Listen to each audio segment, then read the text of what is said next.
I was that kind of guy who actually didn't know कि करना क्या है.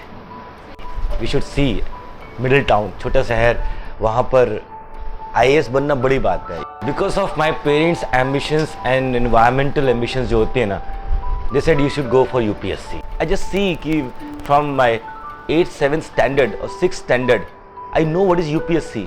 मैं 6वीं 7वीं 8वीं क्लास में जानता था कि UPSC क्या होता है, IAS बनना, और जानता था लेकिन मुझे नहीं पता था कि मुझे करना यही है. बस वो लोग कहते रहते, मैं सुनता रहता था लोगों की. So I came here for UPSC only. I think I was preparing for UPSC but not actually giving myself to the UPSC. When I started studying the successful or people who has given something to the society or have achieved something in the society, ये जो period होता है ना 20 से 30 साल का, इसको जिसने जितने ढंग से यूटिलाइज कर लिया ना, मैक्सिमाइज कर लिया, एक्सप्लॉइट कर लिया इस पीरियड को अपने लिए, वो क्योंकि उसका बेस्ट पीरियड होता है, वो लाइफ में बहुत आगे गया है. I was known as a good student. I did 12th. My brother said he is going to join railways. He left teaching and he asked me to take over. 1 week चल पड़ा मामला. बच्चों की सेटिंग मेरे साथ अच्छी बन गई. नॉलेज बेस जो उनका था मेरा था, कहीं एक कॉमन प्लेटफॉर्म पे था. And I became teacher in 1989 in the class of 40 odd student. तो मुझे लगता कि मैं शायद मुझे करना यही था. So I was teaching only ना. So I have to be teacher, not IAS officer. तो मुझे लगता है कि मैं टीचिंग ही करने के लिए बना था.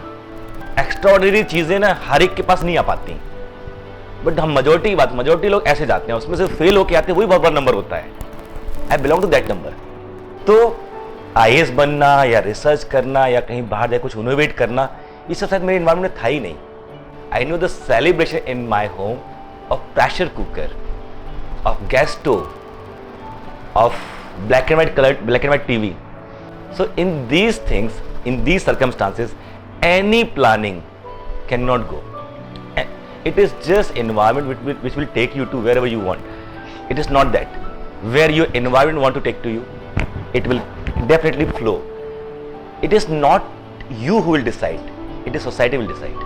I started coaching institute when my last attempt exhausted for UPSC in Jhansi, because I wanted to give something to Jhansi.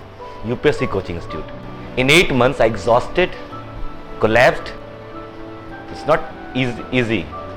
तो लग रहा था कि नहीं, बहुत गलत नहीं हुआ मेरे साथ.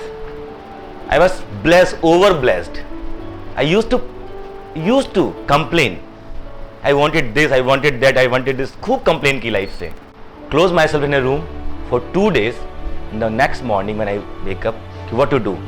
So I knew कि I can at least continue my class only. मेरे फादर ने मुझे 2,500 रुपये दिए थे, जाओ शादी के बाद वापस दिल्ली जा रहे हो ना. So he gave me 2,500 rupees in my hand. That is what my investment. और जब वहाँ आए तो मुझे इतना तो भरोसा था कि that coaching which got failure in Jhansi is not my fault. It may be that city which has either less paying capacity or less paying culture. But I decided कि me and my wife, we will together do something without anyone help, without anyone, and we did it. Then in Delhi only, I again started coaching students. I'm not a big achiever. I'm just a normal. चलते चले जा रहे हैं. It's you people who have made me teacher. क्योंकि पूछता रहता हूँ आप लोगों से, आप मुझसे पूछते हैं, तो हम लोग दोनों साथ बड़े हो रहे हैं. तो मैं आप लोगों के साथ ही बड़ा हो रहा हूँ.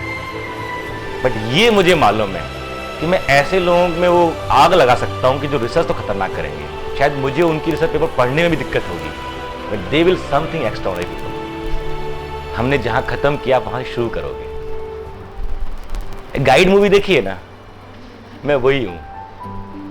So thank you very much.